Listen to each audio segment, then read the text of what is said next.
Hello friends, welcome to defence matrix. तो finally India के futuristic jet engine programme को लेकर कुछ पॉजिटिव अपडेट आ रहा है और इसमें हम उस प्रोग्राम की बात कर रहे हैं जिसके अंतर्गत हम पार्टनर के साथ मिलकर जेट इंजन बनाने वाले हैं।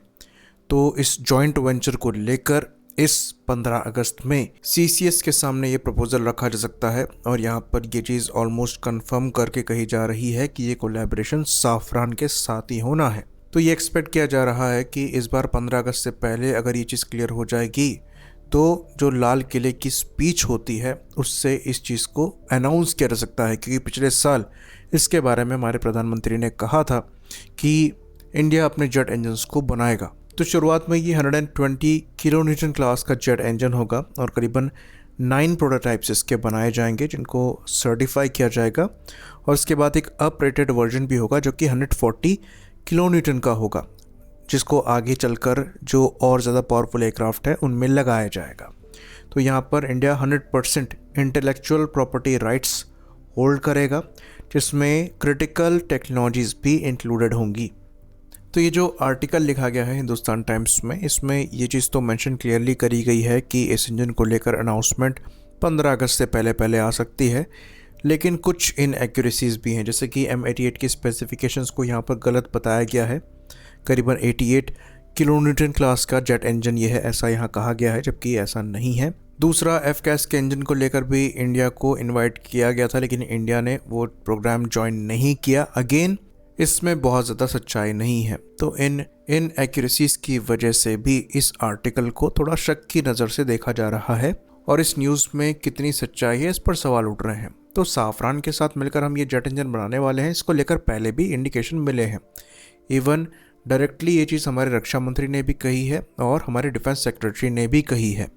बीच में रोल्स रॉयस का नाम सामने आने लग गया था क्योंकि उन्होंने भी काफ़ी कुछ यहाँ पर ऑफ़र किया था, लेकिन ये जो जेट इंजन की डील है इसे रफाल की डील से एसोसिएट करके देखा जा रहा है और जो M88 इंजन लाइकली इंडिया में बनेंगे उस डील के साथ उनके एक्सटेंशन के रूप में भी इस प्रोग्राम को देखा जा रहा है, क्योंकि उनकी मैन्युफैक्चरिंग के लिए भी यहाँ पर इंफ्रास्ट्रक्चर आने वाला है।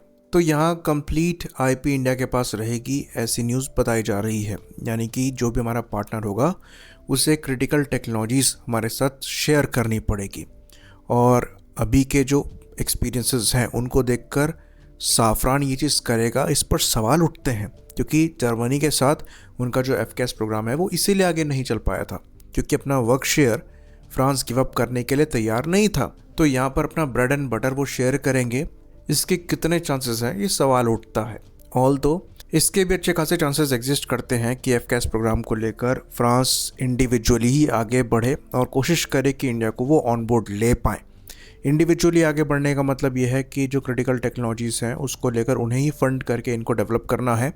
तो अच्छे खासे चांसेस एग्जिस्ट करते हैं कि जो इंजन वो इंडिया के साथ डेवलप करें उसी का एक डेराइवेटिव वो अपने FCAS के लिए भी बनाएं, क्योंकि वैसे ही हम 5th जनरेशन जेट इंजन को बना रहे हैं। और ये भी हमने कल डिस्कस किया था कि नेसेसरी नहीं है कि ये इंजन एडेप्टिव साइकिल ही हो, क्योंकि GCAP के केस में ये अवॉइड करी जा रही है। तो सिमिलर इंजन का एक वेरिएंट FCAS में भी लग सकता है। तो फ्रांस के कुछ स्टेक्स तो हैं, ये आप कह सकते हैं, लेकिन मामला यहाँ पर क्रिटिकल टेक्नोलॉजी शेयरिंग का है और अगर वो सॉर्टेड है, क्योंकि वो एक रिक्वायरमेंट है इस डील में, तो कोई प्रॉब्लम नहीं होनी चाहिए फ्रांस के साथ इस मामले में आगे बढ़ने से। और शायद इंडिया द्वारा यहाँ पर, ये हम प्योर स्पेकुलेशन से कह रहे हैं, जो रफाल की डील है उसको एज अ लेवरेज भी यूज़ किया जा रहा है। वहीं पर फ्रांस की टाइट पोजीशन भी है क्योंकि FCAS में उनके पार्टनर ने उनको छोड़ दिया है। तो रफाल डील भी उनके लिए मैटर करती है, ये जेट इंजन डील भी उनके लिए मैटर करती है और शायद इसी को इंडिया कैपिटलाइज करने की कोशिश कर रहा है। तो बहुत ज़रूरी है कि इस पर जल्द से जल्द फैसला हो, क्योंकि आमका की जो टाइमलाइन बाहर निकल कर सामने आई है उसके हिसाब से हमें इस इंजन पर काम स्टार्ट कर देना होगा, तभी हम 10 से 12 साल में इस इंजन को डेवलप कर पाएंगे, अदरवाइज़ हम बहुत लेट हो जाएंगे। तो इस साल के एंड से पहले पहले तो रिक्वायरमेंट एग्जिस्ट ही करती है कि हमें पार्टनर को चूज़ करके इस प्रोग्राम में आगे बढ़ना है और ये रफाल डील से भी ज़्यादा इम्पॉर्टेंट है। तो दोनों का कंक्लूजन लगभग पैरेलल आपको मिलेगा और इसलिए ये जो न्यूज़ आ रही है थोड़ी क्रेडिबल लगती है। बट अगेन ये चीज़ हम ज़रूर लास्ट में कंक्लूड करना चाहेंगे कि इंडिया के केस में जब तक ऑन ग्राउंड चीज़ें नहीं दिख जाती हैं तब तक कुछ भी कंफर्म नहीं है। हम ऑलमोस्ट हो चुकी डील को भी 1-2 साल घसीट देते हैं। तो ये चीज़ हमें दिमाग में रखना है और उस लिहाज से इसको देखना है। होपफुली चीज़ें पॉजिटिव हों और इस मामले में हम गिवन टाइमलाइन में ही फैसला ले पाएँ, क्योंकि समय वैसे ही बहुत ज़्यादा हो गया है। आई होप इन्फॉर्मेशन यहाँ पर क्लियर रही हो। इसी बात पर इस वीडियो को हम ख़त्म करेंगे। लाइक करिए, सब्सक्राइब करिए। जय हिंद।